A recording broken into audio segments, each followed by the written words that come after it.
What's up, guys? I got Chia in town for the week. Her parents are chilling at my place. Parents love me, so they do. How do you know it? I've always just made a good impression on parents. Dads love me, moms love me. Little quick random tip for you guys. Hey, when you're meeting a girlfriend's parents, you know, like, all you gotta do, man, speak clearly, shake hands, give them eye contact, give the dad eye contact and shake his hands, pull your pants up, fake laugh at all his jokes, do a lot of, yeah, no, seriously. And dads will love you, alright?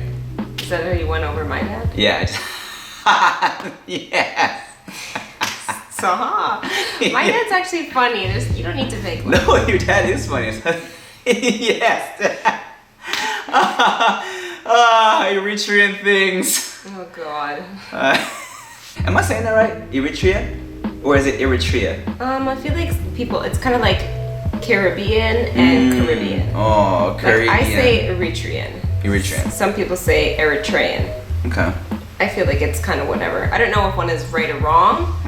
They're probably both right, just how you say it.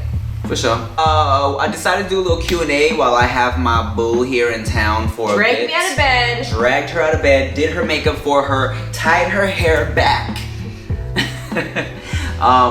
And before y'all start asking like long distance questions, we did 3 whole videos on long distance relationships already. It's true. We've also done a video on how we met. I've also done a blog post on how we met.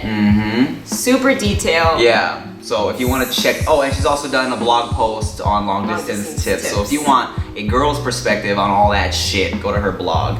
True. Justpeachy.co. I asked Twitter and Facebook to send us random questions. Apologies if we keep looking at this side to look at ourselves. We have to make sure we look cute. You know, just back and forth a little bit. Okay. All right. Vincent Vu asks, when you and Chia first started dating, did you two face any social pressure to break up? Or were you shunned for dating outside your race? No and no. No and no. No social pressure to break up.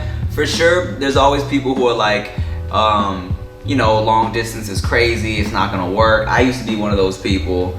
But, you know, this shit just kind of worked for us. I felt like it was just like super easy. And maybe it's because like my parents are in a multiracial relationship. Yeah. It just wasn't really that big of a deal. I mean, I've always kind of dated outside my race, and you have too, right? Yeah, like I've like that's never been an issue for me. Like my parents are pretty open-minded. Yeah. Her parents in particular, it was dope because, you know, like I'm already like, how are they gonna have an issue with a mixed couple when they're like a mixed couple, you know? Right. And her family is super diverse. Like if you go to one of her family barbecues, it's like white people, black people, Latinos, Asians. and I'm a little bit of Asian infused in there. So it was like, there was never an issue with that, you know? And like, do we get looked at funny when we're walking around? Nah, you know, we're in LA. It's like super diverse out here. You see mixed couples everywhere. Yeah, I feel like even though like when we're at home, like from where I'm from. Oh yeah, true. It wasn't, it's just not, it was never a thing, an issue. If anything, I feel like if we ever get stared at, it's people going, So cute. Love. You know, when I was younger and I realized that, you know, I liked all types of different girls, my mom, no yawning. Sorry, I'm just tired. But you always yawn during our videos. I mean, I'm sorry, I'm tired. It's okay. It's okay. Hi. My mom, when I was a little kid, I remember crying one day because I was feeling like, I was like, Mom, I don't know if I'm gonna marry a Thai girl, and I don't even know how it came up. I was like, I was young, and my mom was like, hey, no, as long as she loves you and takes care of you. I don't know why I'm giving my mom this voice, but yeah, because she doesn't sound like that. That's my dad. But yeah, my mom was like, as long as she loves you, takes care of you, I don't care where she's from, you know. That's nice. Terrell Lou asks, if either of you could go back to before you met and give each other... Terrell Lou asks, if either of you could go back to before you met each other, what advice would you give yourself? I feel like... I think we went about everything the right way. Yeah. Jinx. And You owe me a pickle. Ow! You're not supposed to punch the other person. That's how Jinx works. No, Jinx, you owe me a pickle. What kind of Canadian weird shit is that? Jeez. I'm sorry. I think the only advice I would give myself is beware of her stank ass farts. Just be ready for that. Henry Bonilla, or Bonilla, depending on how you want to pronounce that, says, have you guys ever had rough patches where it looked like it was going to end? No.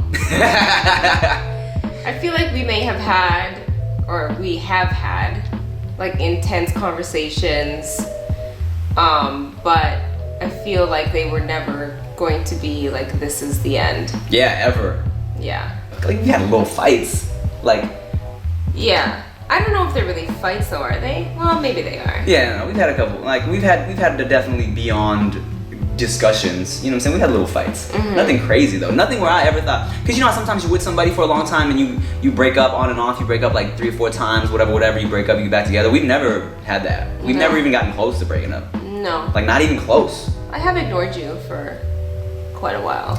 And I'm good at ignoring. She is good at ignoring. She's so good at ignoring. Well, here's the thing though. You're so good at ignoring now. If I do something to piss you off and you ignore me, I'm like, oh, nothing I can do to fix that. All right, Rick, what do you want to do? Let's go hang out. You know, I'm like, I don't even worry about it anymore. It's like, but in the beginning, it's like you used to call me. Oh man. Message me. Yeah, in the beginning. Just like, no. In the beginning, when she'd be pissed off, she'd ignore me, I would be bugging out. Fucking like, I think when I lost my phone in New York, she was so pissed because I was super drunk and I lost my phone and like, I don't know, I was just acting a fool out in New York. So funny. She was pissed and I was like, texting her from Rick's phone, just like, oh man, did she reply? She's still pissed. And I'm like messaging my girl on the other end. I'm like, girl, look what this guy just sent me. And we just sweet laughed. shit though. But now, man, 5 years down the road, if she gets mad and she's ignoring me, I'm like, nothing I can do now. But wait it out. Right. But you'll have to break the ice because I could literally ignore forever. It's so good. It's the best skill. And I feel like you should work on that because it's so good to have that advantage. Me or them? These people. I'm not good at that. Like, I'm like, every time I feel like I'm gonna, oh yeah, you know what? She's being annoying. I'm gonna ignore her. I'm always like, let me see what she's up to.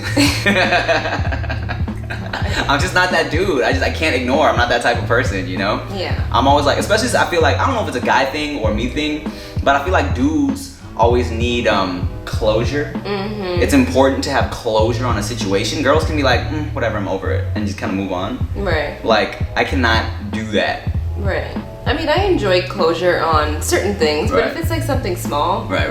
it's kind of like, ugh, whatever. You know? I feel you. I feel you, my dude. Oh, Jinx, I didn't say your name 3 times yet. Merv Uger asks, did you ever do something that made Chia really, really mad? That girl is chill AF.